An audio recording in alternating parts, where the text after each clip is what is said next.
선생님은 졸음쉼터. 나중에 매장이 돼요. 이 미친놈 이거 아니다, 이거 거짓말했다 이렇게 되는데 놀랍게도 미국에서는 당시에만 해도 이게 연락이 잘 안 되니까 재밌지. 아주 깊이 받아들여서 사춘기들 반응이 심하다. 눈에 좀 졸라기도 하지. 그래서 클리토리스 이렇게 네, 그런 식의 어떤 치료를 계속 했다고 해요. 근데 이게 점점점 나아지는 게 아니라 심해져. 뉴욕의 정형외과 의사 루이스가 1870년 한쪽 다리가 약간 마비 증세가 보이는데 봤더니 인형에 염증이 있네? 아, 이게 혹시 그러면 호피에 대한 만성적인 자극이 신경증을 일으킨 거 아닐까? 그래서 무릎이 마비된 게 아닐까라는 신박한 생각을 하고 할례를 합니다. 근데 놀랍게도 호피는 기적을 보는 거예요. 성형수술 이게 약간 막혀pun치가 되는 거예요.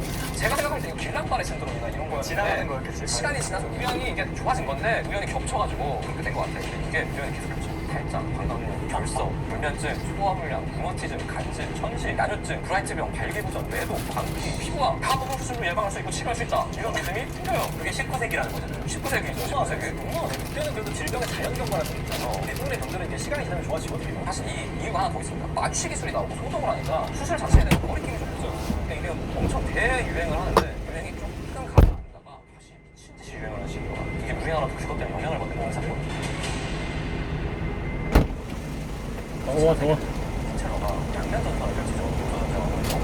여기만 한 게 아니야. 주주국인 이탈리아, 주주국인 이탈리아가 아프리카에서 진짜 피터졌다고 해요. 무서워. 이제 여기다가 북아프리카 전선에 이제 롱맨을 보내잖아요. 여기서 이제 연합군이랑 피 터지게 싸우고 이걸 이긴 다음에 노르망디 상륙을 한 건데 근데 가서 싸우는데 흡연 수술을 안 받은 병사들이 계속 염증이 생기는 거야. 모래 폭풍이 불고 하면은 이 모래가 여기 안에 껴가지고 모래가 끼는 염증이 생기는 거야. 그래서 이때 응급으로 엄청나게 많은 사람들이 포경 수술을 해요. 그리고 포경 수술이 확실히 이게 유리한 것 같다. 그리고 우리나라가 1945년에 독립을 하고 신탁통치를 먹잖아. 그때 미국이 바로 차세가 들었는데 포경이 와서 봤더니 대한민국이라는 나라에 사람들이 다 안 한 것 같아. 아무도 안 갔지. 이거 안 되겠다. 개봉을 하자. 우리나라는 모래 폭풍이 아프니까. 사실 우리가 할 이유가 없는 나라인데 그걸 그때 어마어마하게 한 거였어. 그래서 지금 포경 수술 전후 비교하는 연구할 때 보통 우리나라고 합니다. 아예 안 하다가 갑자기 다 했어. 그리고 우리나라는 아기 때 하는 것도 아니고 그때 당시 성인들이 그냥 하는 거예요. 그러니까 이 사람이 성생활을 경험이 있어. 하기 전에. 그리고 하고 나서도 경험이 있어. 이런 비교는 우리나라에서밖에 거의 못하는 거예요. 보통 어릴 때 하니까. 그래서 엄청나게 유행을 하다가 당연히 또 사그라들죠. 그러다가 또 유행합니다. 이거는 걸프전 때 또 미국에 갔는데 산업공을 확 보니까 또 염증이 생겨. 그래서 포경수술 안 하는 병사들이 또 괴로워. 그래서 이제 수술을 한 거죠.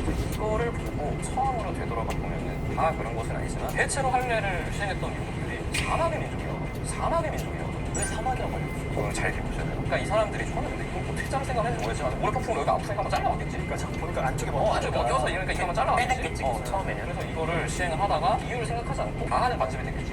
그러다가 이제 종교 관심도 됐을 텐데 지금 이제 여기까지 와서 보면은 아마 다른 이유도 있겠지만 가장 합리적인 이유는 폭풍 때문이지 않았을까.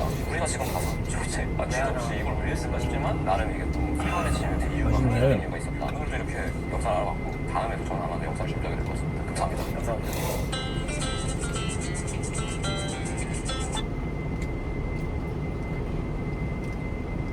태양보다 한 수십 배 정도 무거운 블랙홀끼리 충돌하거나 주변 시공간에 영향을 주고 있습니다. 최근에 또 천문학자들은 온갖 빛을 보는 망원경들을 총동원해가지고 전혀 다른 종류의 중력파를 새롭게 발견을 하게 된 거죠. 우리가 이제는 절대 입증할 수 없을 거다라고 회의적으로 생각했던 촉근 이론의 증거가 될 수도 있다.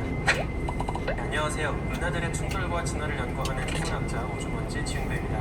되게 어렵고 좋은 질문인데요. 솔직하게 말씀드리면 우리가 지금 정확하게 알고 있는 건 질량이 있으면 아인슈타인의 상대성 원리에 따라서 그 주변의 시공간이 휘어진다라고 하는 현상에 대한 묘사와 기술은 하고 있어요. 다만 왜 시공간이 휘어지는 거냐라고 하는 원인 자체에 대해서는 아직 명확하게 이해하고 있다고는 말씀드리긴 어려울 것 같아요. 우리가 지금 아인슈타인의 상대성 원리가 이야기하고 있는 건 어떤 현상의 본질적인 원인 자체라기보다는 시공간이 휘어지는 과정에 대한 어떤 묘사라고 보는 게 좀 더 정확할 것 같아요. 아주 중요한 질문인데요. 우리가 아인슈타인의 E는 mc 스퀘어 공식도 보면 공식이 이야기해주는 가장 중요한 의미가 물질과 에너지는 서로 다를 것 같지만 에너지가 물질이 될 수도 있고 물질이 에너지가 되기도 한다. 즉 물질과 에너지는 구분되지 않는다라는 걸 이야기를 하는 거거든요. 마찬가지로 상대성 이론은 우리가 어떤 이야기를 하냐면 우리는 그동안 시간과 공간이라고 하면 물체가 있건 없건 상관없이 그냥 별도로 존재한 어떤 무대라고 생각했어요. 그 시간과 공간이라는 무대 위에 어떤 물체가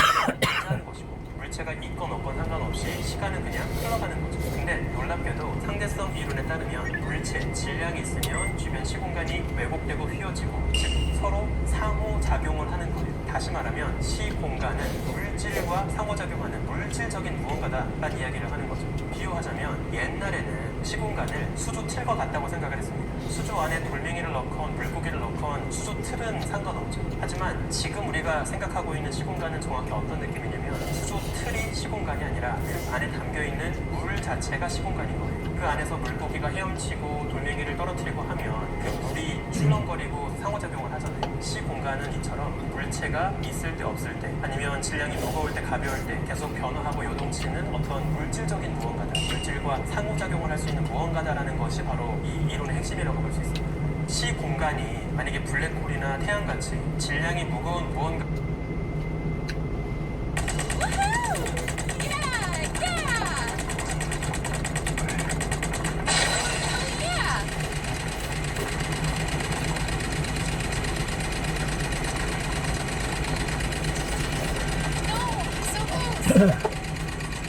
어우 맛있게 다 먹었다. 질량이 무거운 무언가 주변에 뭉툭하게 왜곡이 되어 있다면 얘가 가만히 있다면 모르겠지만 움직여요. 별이 궤도를 돌듯이 블랙홀이건 태양이건 돌고 있다고 하면 그 녀석이 이동하면서 뭉툭하게 파여있던 시공간이 계속 사방으로 이동하겠죠. 그러면 마치 물침대 위에 볼링공 굴리면 볼링공이 지나가면서 사방으로 떨림이 전파되듯이 그 움직이는 천체들 주변으로 시공간의 떨림이 전파되는 겁니다. 그거를 시공간의 떨림, 중력의 파도라고 해서 중력파라고 부르는 거죠. 중력을 측식해서만 파악할 수 있는 떨림이기 때문에 중력파라고 부르는 거고요. 뭐 더 정확하게 이야기하자면 시공간 자체의 떨림이라고 볼 수 있죠.